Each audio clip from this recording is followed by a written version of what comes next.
How a Poor Boy Built Honda. This story is one of innovation, hard work, and a little bit of luck. It's the story of how one man made one of the biggest car companies in the world from nothing. This is the story of Soichiro Honda. Our story begins in 1906 in the city of Gichi in the Yamanashi prefecture of Japan.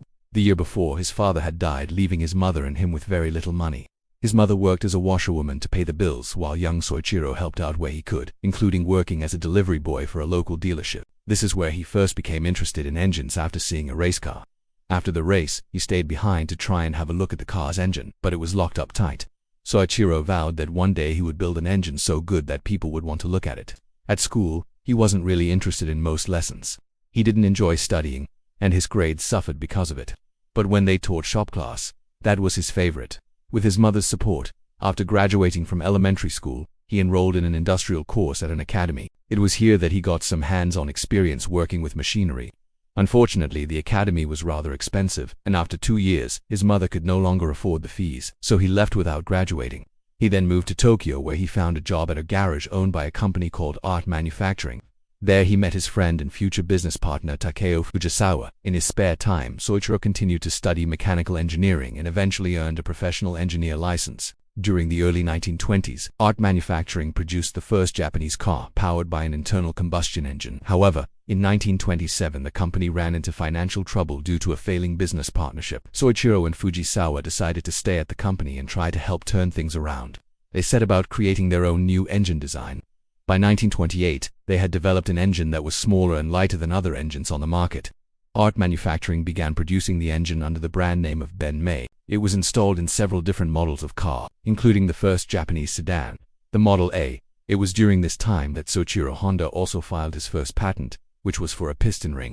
While the new engine was popular, Art Manufacturing couldn't keep up with demand. So in 1937, Soichiro and Fujisawa were given the green light to set up their own facility to produce the Ben-Mei engine. They incorporated their new company on June 24, 1937, naming it Honda Technical Research Institute Limited. The pair raised 600,000 yen for the venture, with half coming from family and friends and the other half from Art Manufacturing. Just 5 days later, war broke out between Japan and China, which led to the Asia-Pacific War. As the war began, the partners took a break from their new engine project to create a more powerful model for military use. This was the Model D, and it was a 49 cubic inch, 11 horsepower engine. It was used for training aircraft, gliders, and even tanks.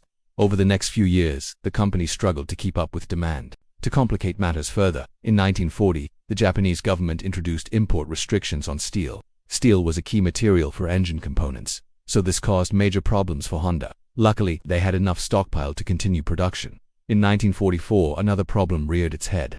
Japan was now struggling to maintain raw materials because of the extensive damage caused by Allied forces. As a result, the government placed restrictions on who could buy fuel. For Honda, this meant that they could no longer purchase the amount of fuel required to test their engines. This forced them to move their testing facilities from Tokyo to the countryside. And even then, the constant threat of air raids meant that they could only conduct tests at night. It was during this time that Soichiro Honda realized that if he wanted to succeed, he needed to create engines that used less fuel. This became his sole focus. The end of the war saw Honda's facility destroyed and most of their equipment stolen by Allied forces. The company was on the brink of collapse and the staff were demobbed. Soichiro and Fujisawa set about rebuilding both their business and their lives. After World War II, there was a shortage of bicycles in Japan and people had to wait for years to get one. So Soichiro saw this as an opportunity. He applied the knowledge he gained trying to create a more fuel-efficient engine to produce a bicycle with an auxiliary engine that could be fitted to it. These were sold as the Honda Ben-Mei Model A1 and Model A2. The company started to grow again, but not without its problems. Soichiro was a perfectionist and often clashed with his employees. He pushed them hard, sometimes working them 12-hour days. This led to high staff turnover as many couldn't hack it. However, those that stuck with him saw the fruits of their labor in 1949 when the company unveiled its first 4-stroke engine. Not only was it extremely reliable, it was also more fuel efficient than anything else on the market. By this time, Soichiro Honda had become a rich man and could finally afford to retire. But he was far from doing that. Instead, he decided to take the company to the next level and expand into motorcycles. He purchased the assets of another motorcycle manufacturer called Tokyo Motorcycle, enabling them to start production of their first motorcycle, the Honda R. It was a 98cc single-cylinder machine that shared almost all of its components with existing bicycle models. Because of this, manufacturing costs were low and the Honda R was cheaper than any other motorcycle on the market. As a result, it proved very popular. They followed this up with the Dream Type D, which featured a 4-stroke engine and was much more powerful. However, by the late 1950s, competition within the Japanese motorcycle industry was fierce, and Honda knew that they needed to expand overseas to survive. The United States was the biggest motorcycle market in the world, and Honda was determined to capture some of that market share. In 1959, they established the Honda Motor Company in California and began exporting motorcycles there. Within 2 years, they'd sold 100,000 units and had plans to double that over the next 2 years. Meanwhile, back in Japan, the company was undergoing something of a revolution. Soichiro Honda never liked bureaucracy and over time had removed many of the middle management positions. This meant that when the company expanded, there were very few managers available to oversee the new facilities. As a result, he introduced the concept of self-managing teams. Employees were given more responsibilities and became more heavily involved in decision-making. This increased productivity and quality control. Despite this success, Honda still hadn't turned a profit.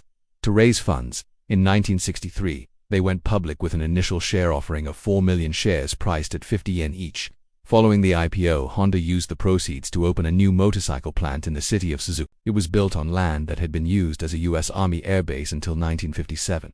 The location was perfect, sitting right in the middle of the industrial heartland of Japan, and it was here that Honda truly came into its own.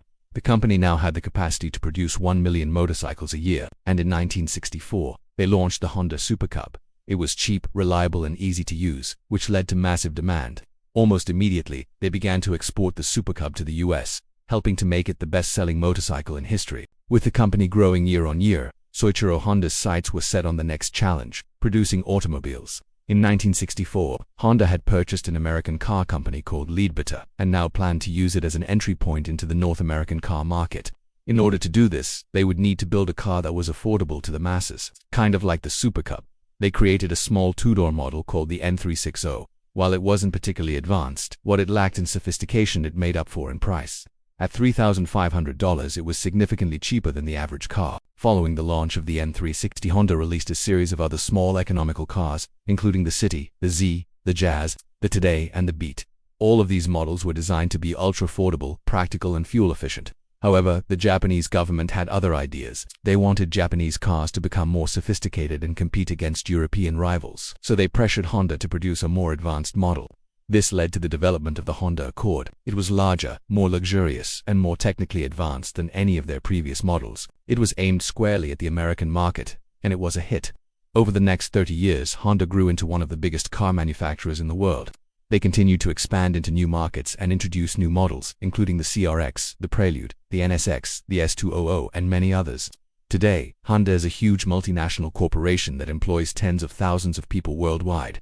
They've come a long way from the small garage where Soichiro and Fujisawa first started working together. But their story is far from over. They continue to innovate and push the boundaries of what's possible in the automotive world. Who knows what the future will bring? Maybe they'll develop the engine that Soichiro dreamed of all those years ago. Only time will tell. If you enjoyed this video, please leave a thumbs up. It really helps us out. And subscribe for more videos like this. Thanks for watching.